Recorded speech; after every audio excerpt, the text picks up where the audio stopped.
Hey guys, we're going to do some more work with our story of the week, Bear Snores On. And today we're going to talk about retelling. Readers can retell stories to help others understand what the story is about. And a lot of times when we're at school, we talk about going home and telling your grown-up all about the story of the week that we read that day. So what you're going to need for today's activity is your retelling pieces and your sentence strip to glue them on so that you can retell this story, Bear Snores On, to your grown-up. So we're going to start off by reading the story, and then we're going to put the items from the story in order so that you can complete your retelling strip at home. Bear Snores On.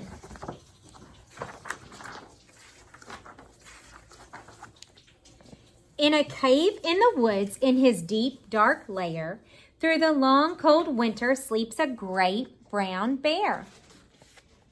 Cuddled in a heap with his eyes shut tight, he sleeps through the day, he sleeps through the night. The cold winds howl and the night sounds growl, but the bear snores on. An itty-bitty mouse, pitter-pat, tiptoe, creep crawls in the cave from the fluff cold snow. Mouse squeaks, too damp, too dank, too dark, so he lights wee twigs with a small hot spark. The coals pip-pop and the wind doesn't stop, but the bear snores on. Two glowing eyes sneak peek in the den. Mouse cries, "Who's there?" And a hare hops in. "Ho, Mouse," says Hare, "long time no see." So they pop white corn and they brew black tea. Mouse sips wee slurps, Hare burps big burps, but the bear snores on. So we've seen a mouse come in, we've seen a hare come in, and the bear is still sleeping. A badger scuttles by, sniff snuffs at the air. "I smell yummy yums, perhaps we can share." "I've brought honey nuts," Badger says with a grin. "Let's divvy them up, cozy down, and dig in." So the mouse, then the hare, then Badger. And they nibble and they munch with a chew, chomp, crunch, but the bear snores on. A gopher and a mole tunnel up through the floor. Then a wren and a raven flutter in through the door. Mole mutters, "What a night! What a storm!" twitters wren. And everybody clutters in the great bear's den. They tweet and they titter, they chat and they chitter, but the bear snores on. In a cave in the woods, a slumbering bear sleeps through the party in his very own lair.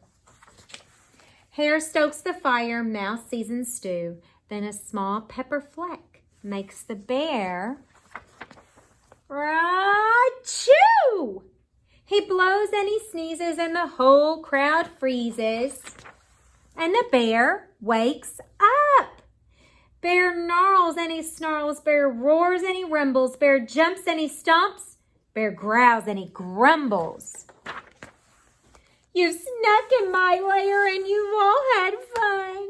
But me, I was sleeping and I have had none." And he whimpers and he moans and he wails and he groans. And the bear blubbers on. Oh, he's so sad.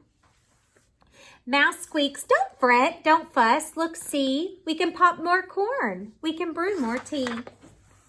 Bear gulps, bear gobbles. He sighs with delight.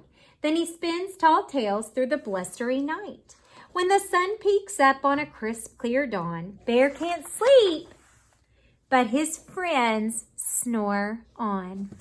Okay, let's take a look at our retelling pieces so we can put them in order. So it says, Badger joins them with honey nuts, but Bear snores on. Mouse told him not to be sad. Bear woke up and was sad because everyone was having fun without him. More friends come and they have a party, but Bear snores on. It is winter and Bear is asleep. They made more popcorn and tea and they told stories through the night, and we look and see Bear is awake. Hare comes and they brew tea and make popcorn, but Bear snores on. So here's Mouse and there's Hare. Mouse comes and builds a fire, but Bear snores on. So in this piece, you're really going to have to look at the animals that are on the pieces on your own for when you're doing your own retelling strip. So we know that this story starts with Bear asleep, hibernating in his den. It is winter and Bear is asleep. That's the first part of the story. And what's the first thing to come in? Mouse, that's right. So we see right here that Mouse comes in and he lights a fire, and you can see in this picture that Bear is still asleep. Mouse comes and builds a fire, but Bear snores on. Who comes in after Mouse? I think there's one friend. The Hare, that's right. Hare comes and they brew tea and they make popcorn, but Bear snores on. And let's see what's next. Who comes in next? The Badger, and he brings honey nuts. And they all share, so Badger joins them with honey nuts. And we see here that Bear is still asleep. Bear snores on. Then they have two more friends that come and join in the ground, and two more friends that come and fly in. More friends come and they have a party. But Bear snores on, and we see that Bear is still sleeping. Oh no, but then as they're partying, remember, a pepper fleck comes and it wakes Bear up.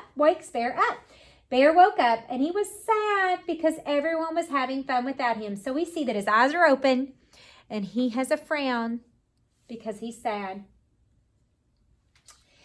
But remember, Mouse says, don't be sad. We have more to eat. We can have more fun.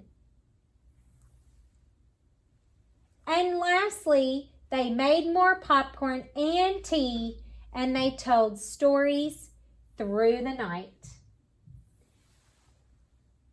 And it doesn't add this, but you can tell your grown-up that after they told stories through the night, all of the friends who came and joined Bear fell asleep, and the Bear was wide awake. What a great story. I want you to finish your retelling strip and then go tell your grown-up all about the story Bear snores on.